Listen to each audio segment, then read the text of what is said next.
Hello, I'm Jason Harrelson, and today I will be reviewing the Colicchio trumpet. So this Colicchio is a raw brass finish mostly, but it does have some lacquer on the bell. From the Colicchio website currently, I don't see that lacquer is an option, so I'm not really sure. Maybe somebody put that on there. Not really sure what happened. This one is stamped D Calicchio Tulsa. So I'll bring it up close. Now, it's also marked on the bell Z1S Colicchio, Hollywood, California. So it has a little bit of an identity crisis. It's not really sure where it's from, but I'm guessing that it's probably somehow from both places. And I'll cover some of the history of Colicchio trumpets here in a moment. I want to mention first off the serial number. It's a 7400 series serial number, an ML bore, medium large.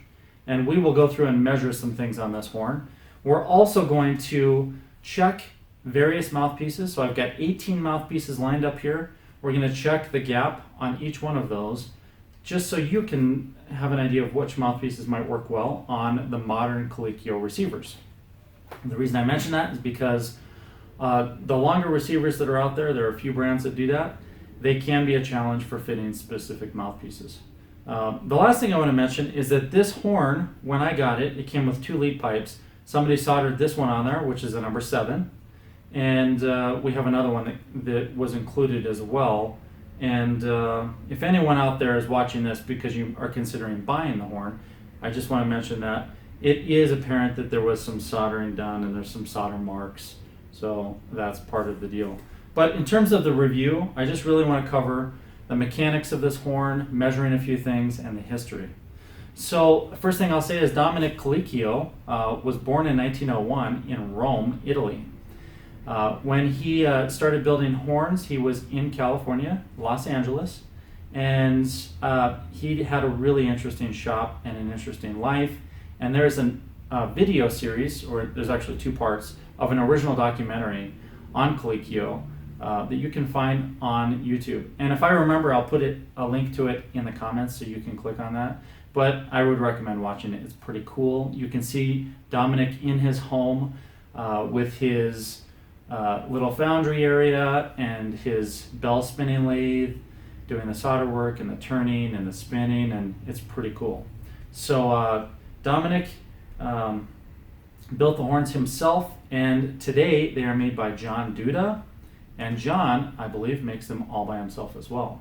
So John most likely built this horn, or it was under Chris's supervision. I didn't look up the serial number to find the exact date, but it's definitely one of the more recent Colicchios. If you're looking at Colicchio horns today, I'd highly recommend them. They've got a great lineage, and they're very cool horns, and they tend to be favored by players who are doing lead work, commercial work, that sort of thing. But I think they could work for almost anything based on the lead pipe and bell that you choose. So a little bit about John. He, his family was part of the trumpet making tradition. His dad worked for Eldon Benge, and then John started working at Benge, I believe, when he was 19 years old. And he did part of his apprenticeship in Cleveland at the King factory, so he's no stranger to horns. Eventually he started building bells for Zig Canstel in the period when Zig went out on his own and started making bells for Kahn and Besson, and I believe a lot of other companies as well. Then eventually John helped Joe Marcinkiewicz start his company building trumpets in 1986. So you can see there's a lot of history here. Clearly he knows what he's doing. Eventually he bought Colicchio, I think in the 2000s, and now he has just moved to Kansas City. So I believe he's in the process of setting up his shop right now, and I don't even know if he's taking orders at this moment. But this horn, I believe in raw brass, would be $36.95 today.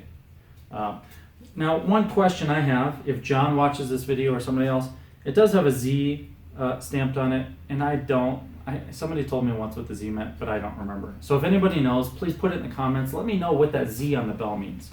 It's also stamped 1S, and the 1S bell is the most common. I think there are 3 basic bells that go on to Colicchio horns, and the 1S is described as having a lot of core, sparkle, projection, and focus. And we'll test that out. We'll play it here in a minute. The number 7 bell is designed to be warmer and offer more resistance. Now, I'm not exactly how that was achieved, but we're going to dig in and pull out the calipers and the gauge pins and find out what's going on this horn. Okay, so the first thing I want to do is measure a couple basic things. I'm going to take my trusty Fowler calipers here, and I'm going to measure a few things on camera for you so that you can see how I would put in the specs for a specific horn, because I've measured hundreds and hundreds of horns from really every manufacturer available, both recent and vintage. And I have on file all the thread types, all the venturis, the tapers of bells, the bore sizes in different parts of the horn. I keep records of all those things, so we're going to measure it on camera for you today. First thing I'm going to show is a very basic measurement. So let's see if we can get that to focus. There we go, starting to focus. This measurement really doesn't sound like much, but I'm going to measure the outside diameter of the receiver. All right, 5, 6, it's probably 563. There it is. 563, which is 5/8 of an inch.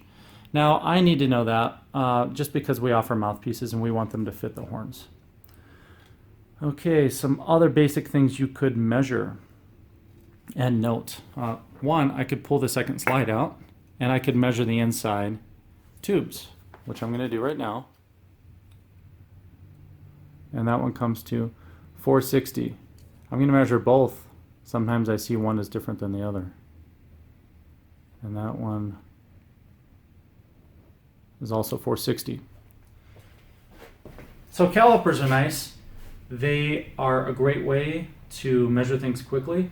However, if you want the most accurate measurement, you would use gauge pins. So I'm going to pull out my gauge pin set, and then I'm going to remeasure this same second slide tube.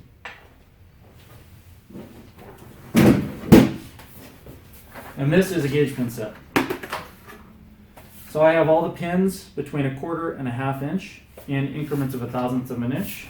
And I'm going to set those right on my bench here. I'm going to pull out the 459. Put it up to the camera so you can see what's going on. There's a 459, and it says it right there. And this is a minus set, meaning it's just a hair smaller than 459. It fits in. Now I'm going to pull out the 460.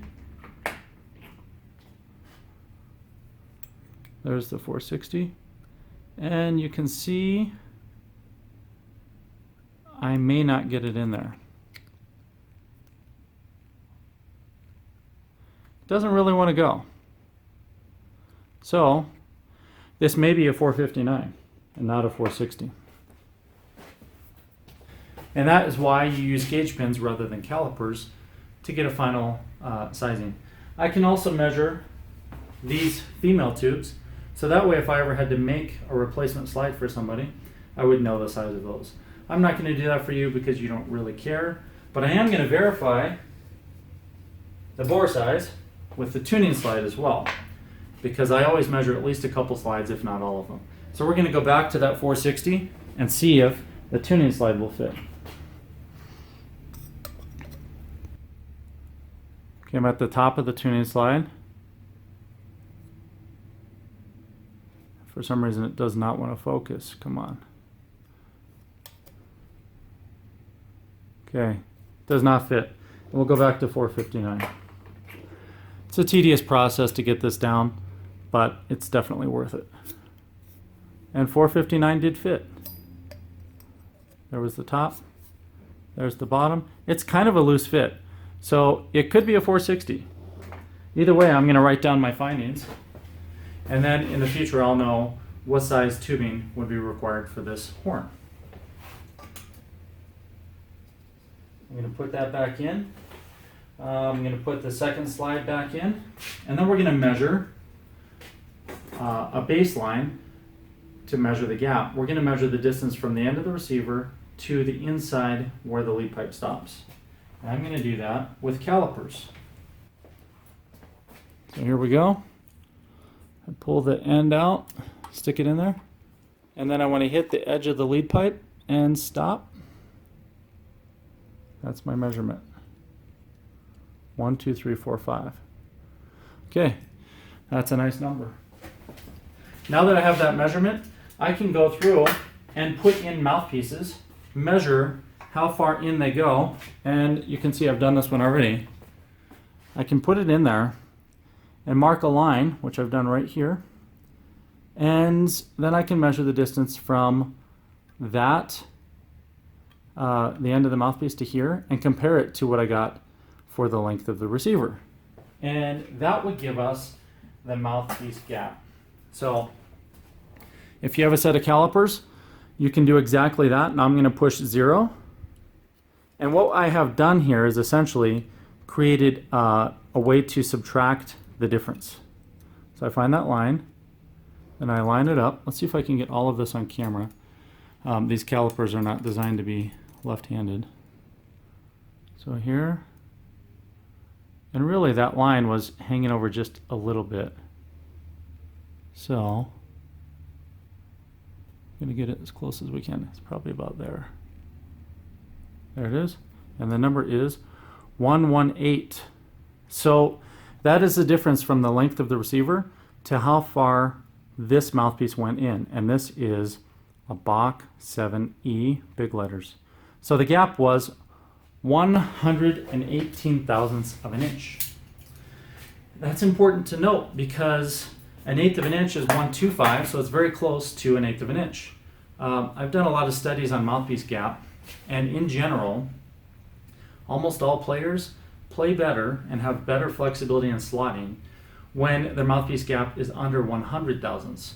So this is a little bit over. And if you found yourself in that situation, then you could use one of our gap solution sets to fill the difference. And I'll just show you this quickly because we've sold hundreds of these sets over the years.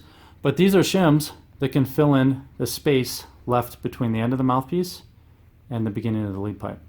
And to get it under 100 would just require 1 or 2 of these little shims. And we have a whole set of tools that does solve that problem for you. And they look like that. So that would be one solution to minimize the gap if you're using a Bach mouthpiece. In reality, Bach mouthpieces may have some variations. So we could sit here and measure 20 Bach mouthpieces and find out what all the variations are. I don't really want to do that, but I did go through and measure a few different sizes. And I'm going to show you my bench here right now so you can see the mouthpieces I have laid out. So this is what we have sitting here. Here's the horn.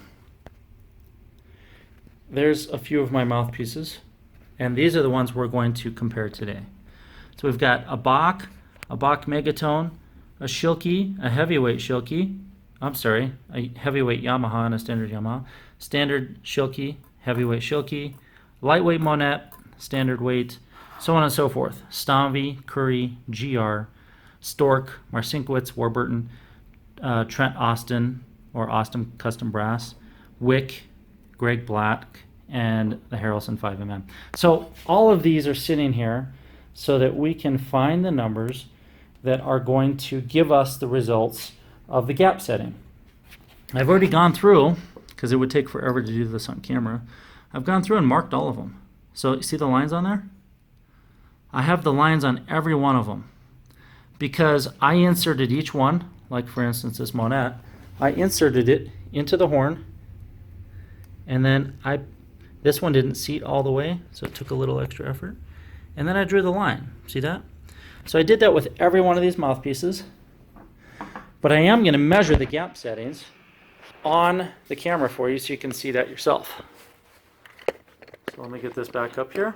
Okay, so here we have the Bach Megatone, and I got it just lined up so we can see the distance, and that caliper setting is 0.88, so 88 thousandths.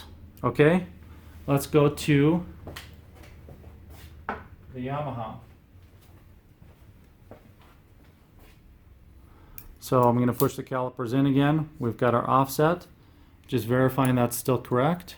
Now I'm going to get lined up on this one. And there we go. That setting is 070. So we have 70 thousandths of gap on the Yamaha. The heavyweight Yamaha. If you don't want to watch this part, I would just skip to the end because I'm going to measure them all. All right, so this Yamaha fits right there.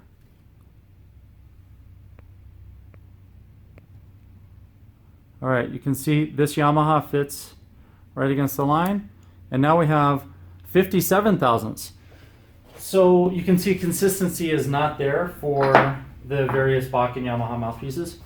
But what we are finding is the gap is smaller, which would be probably a better thing. You know, it's a better setting. Okay, so now, again, we've got our baseline, and the caliper is way too long to fit everything in the view. So we're going to measure this one. And we're almost there. Okay, this one's 54 thousandths. That was a Schilke 10A4. Now we have the heavyweight Schilke 6A4A.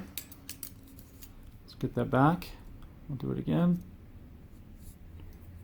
And I might find my line. There it is. 45. So the heavyweight is smaller gap. We've got a lightweight Monette. Okay.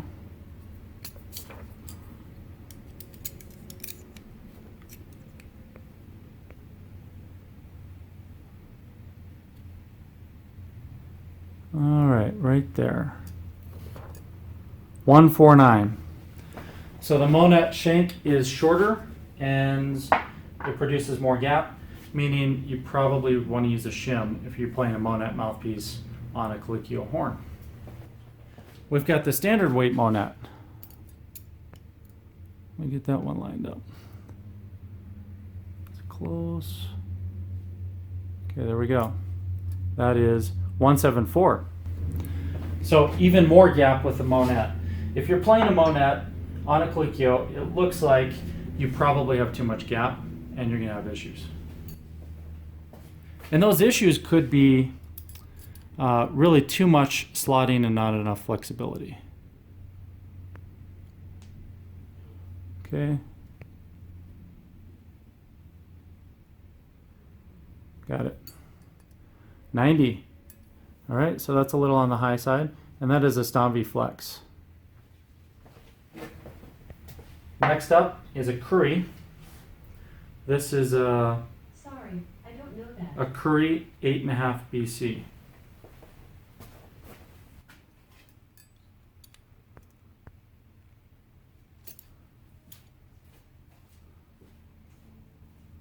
Okay, almost got it. There it is. 95. So the Curry is 95. So remember, if you're 100 or over, then you're most likely going to have too much slotting, meaning you're going to lock into the intervals too hard and it's hard to get off of them. If I slur all the way up to a high C, I may lock into the B flat below, and it may be hard to slide up to the D, E, and F in an open position. And that's because you have too much impedance in that little area. If you're under 100, then you're going to have more flexibility and less of that hard slotting. Zero gap will give you the most flexibility and really almost no slotting. So everybody's somewhere in between there, but most people tend to find 40 to 60 is ideal. All right, so the next one we have is a GR mouthpiece. All right, there's our baseline. Let's get this lined up.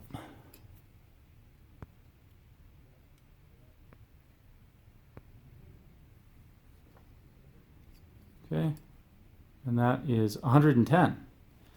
And I found that most GR mouthpieces do produce too much gap. Stork is next.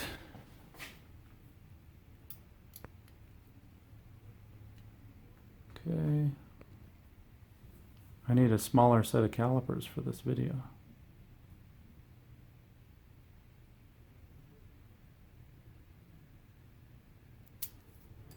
.159.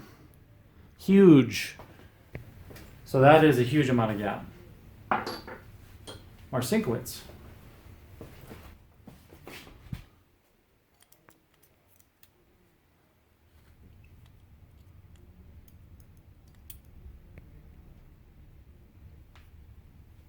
Okay, we got it. 100. All right, so that's right at the very cusp of being acceptable. Warburton.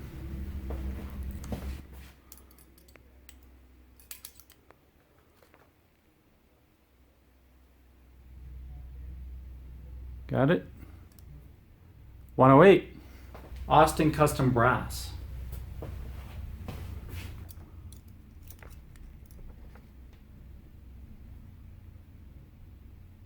Okay. There it is. 73. That's a pretty nice number. I'd like to see it a little smaller, but much closer to what would probably fit most players.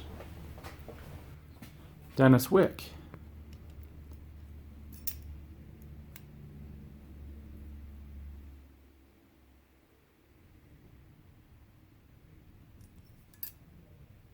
'86, and that's the Wick 3.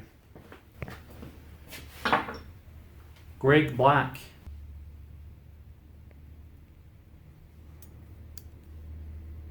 $136, I think it moved. Let me see. Nope, it's good. 136.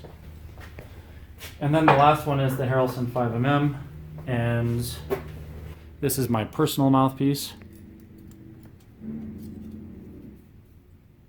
I've got to find my mark. There it is.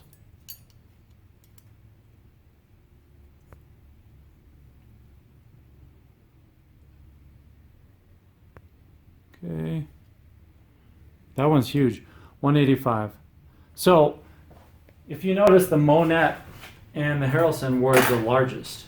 And that is because we make our mouthpieces shorter than a standard mouthpiece you'd find today. Because they're shorter, then they're more in tune. But we make backbores that are every length. So if you played on a Harrelson trumpet and you were going to play it on a Colicchio, all you'd have to do is tell us. Then we'd set you up with a backbore that is 100 or 150 longer. So instead of 186, you might have 86 or just 36. But we make backbores in custom lengths specifically for this reason. One thing I do want to mention is all the mouthpieces fit in here except the Monette. For some reason, this Monette wiggled around. It's their newer lightweight version. It wiggled around in the receiver. Every other mouthpiece seemed to seat just fine. I'm not sure what's going on there. The other thing I want to mention is that there is nothing wrong with this horn. It's an excellent instrument. The reason this receiver has that variation with all these mouthpieces has very little to do with the manufacturer of the trumpet and a lot to do with the mouthpieces and the industry. If we were to come together as manufacturers and set a standard for the receiver taper and length, then we wouldn't have nearly this variance and we wouldn't have as much of a problem trying different mouthpieces with different trumpets. However, manufacturers tend to not want to work together, and there is no alliance that says let's make all of this unified. For that reason, I invented systems to adjust for this, which is why I brought up earlier that we have the gap solution set. If you have too much gap, like a lot of these mouthpieces, almost all of them, I think there are only 3 that were really like in the 60s. When you have too much gap, then you may want to shim it. And you literally just take a tool like this and you insert one of the shims on the end and you seat it in there. And once it's seated, you pull it out and the insert stays inside. And essentially you've made the lead pipe a little longer or the back bore of the mouthpiece a little longer. And then you've minimized the gap. It greatly changes the playability of the horn, and the vast majority of people who hear this say, oh, that couldn't change anything. But when you come to Harrelson Trumpets or you go to a show and you try one of our sets and we change the venturi and the gap setting for you, then pretty much everybody has that aha moment where they're like blown away by the fact that their horn plays better, and then we can adjust how much flexibility, slotting, and airflow you would have. So I just want to mention that. This is an excellent horn. There's nothing wrong with it. It's not Calicchio or John Duda's fault that these don't fit. The fault is really falls in the hands of probably the bigger manufacturers, Bach and Yamaha, who can't even come together to agree on something. So then all the smaller companies create something that maybe works for their receivers and their mouthpieces, same brand, but they don't always work with all the others. It's because it's impossible to solve that problem unless you have a modular system with a lot of variations. So like our 5mm, you can solve the problem relatively quickly, but that's a specialized solution. So hopefully seeing all these mouthpieces go into a Colicchio 7 1S trumpet will give you some insight as to what may or may not work and some potential solutions to really minimize that gap so you get it down to the right spot. So now it's time to really just take this horn apart, check out the build quality, and play it. The first thing I'm going to do on camera is pull out the pistons so we can see what they're made of and how they're designed.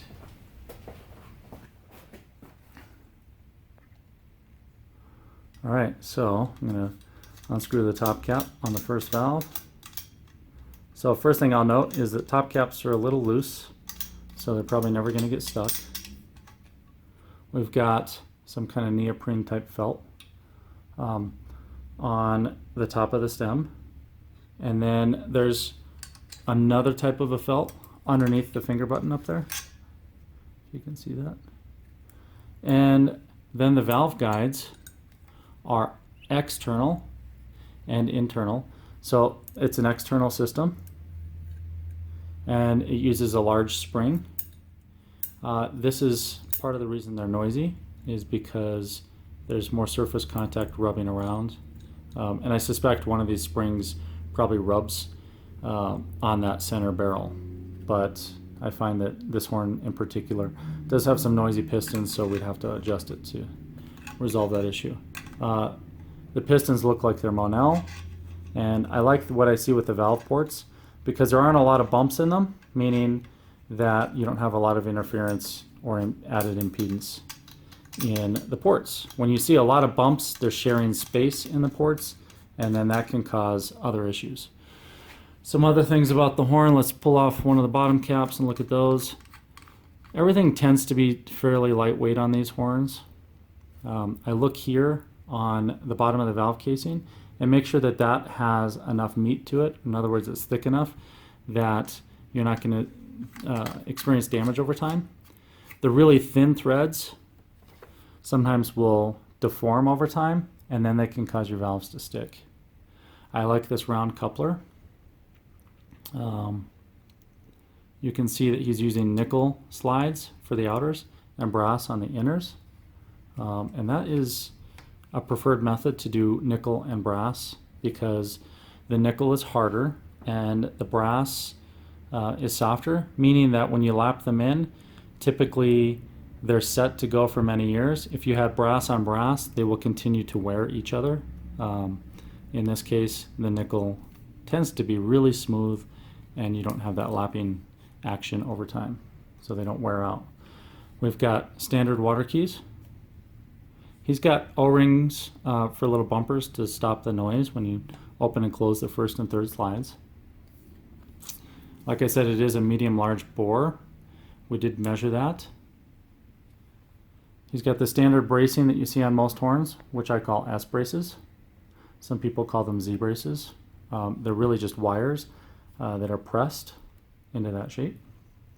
He has two braces on the bell side between the valve casing and the bell. One on the third and one on the first valve.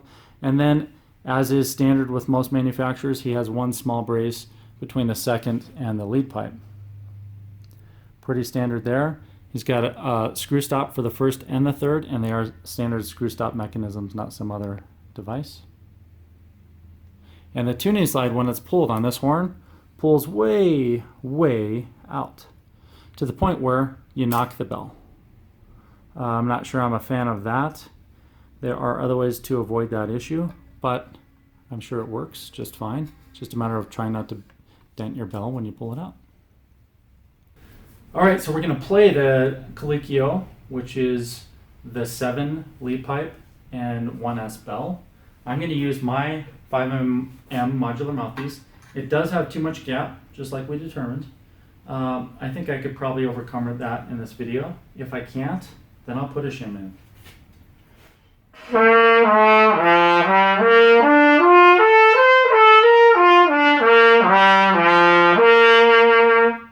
My initial impression, it has a really big, warm sound.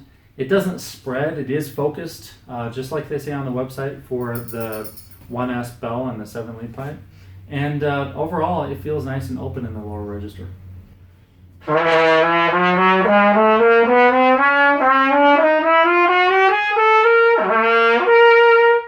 I do feel the extra gap.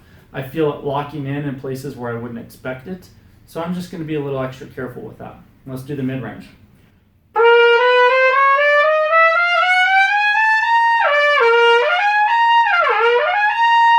Okay, again, I can feel the slotting, but it has a really nice open sound. It isn't very brilliant, even though a lot of times I think of Colicchios as being a very brilliant sound. I find that I have to put a lead type mouthpiece in there to get that brilliance. So we'll switch my mouthpiece over to a lead setup in just a minute. Let's continue to the upper register.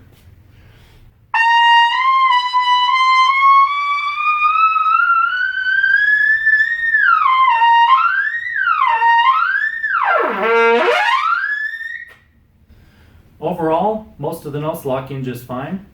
And the upper register does sound nice and big and fairly warm, still very focused. Overall, I would say from that initial just chromatic playtest, it's a pretty decent horn. Now I'm going to just mess around on the horn.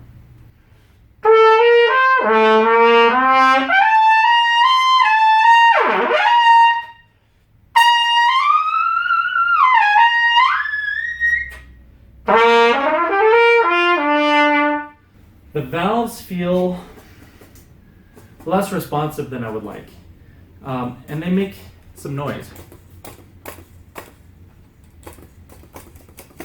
I'm not really sure what the cause is there. I think if I messed with it for a little while, I could probably get some of the vibration to go away. But they do feel sluggish, and they've been oiled. So I would recommend maybe stronger springs on these, because I don't think there's anything physically wrong with the pistons. I think everything's fine there, but they do feel sluggish and noisy.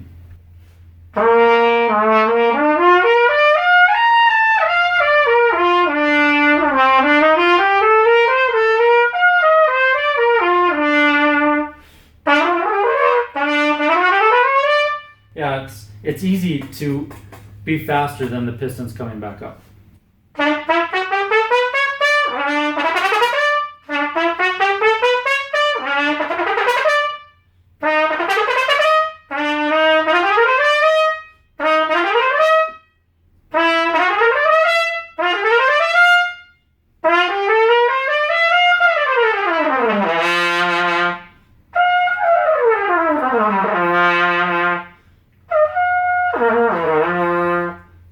Dynamic-wise, it is more difficult to play this horn softer.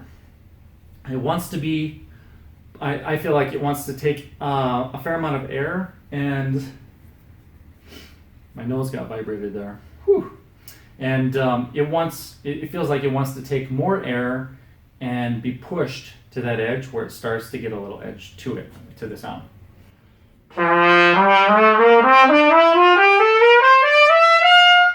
It makes me wonder if the bell tail has been choked. Like maybe the bore size is 460 or 459, but then it might even be a tiny bit smaller right here, because that's a technique that's used to make the horn feel more vibrant by changing the impedance of the bell tail. Without taking this horn apart, I would guess that's probably what's going on.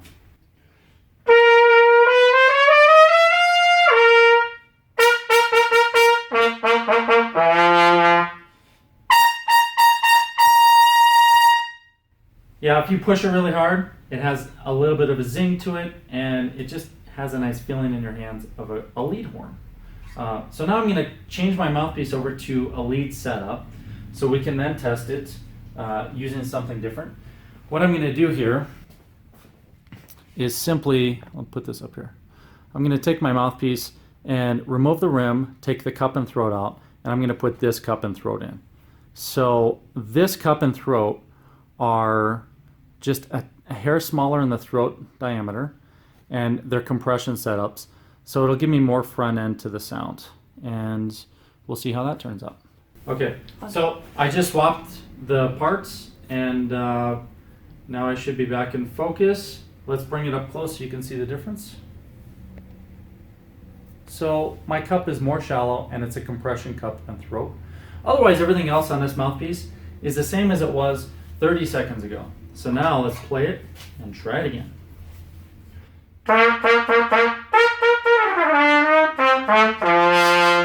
Now here, I think this is where the Colicchio legendary lead horn comes in. This, when you put a more shallow, tighter mouthpiece into it, then it really starts to sound like a lead horn instantly.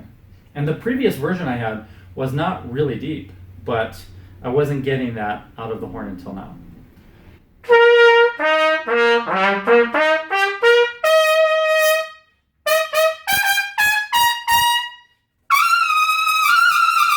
Yeah, it really wants to just be pushed like a lead horn with a more shallow mouthpiece.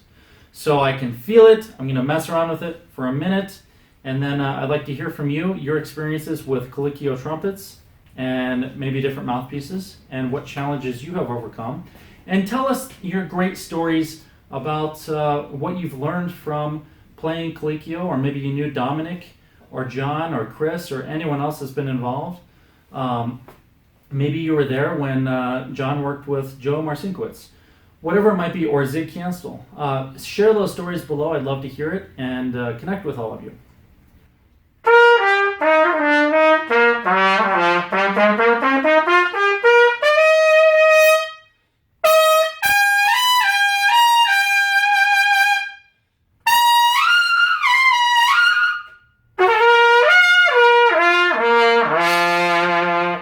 Yeah, it's just like really a vibrant sound.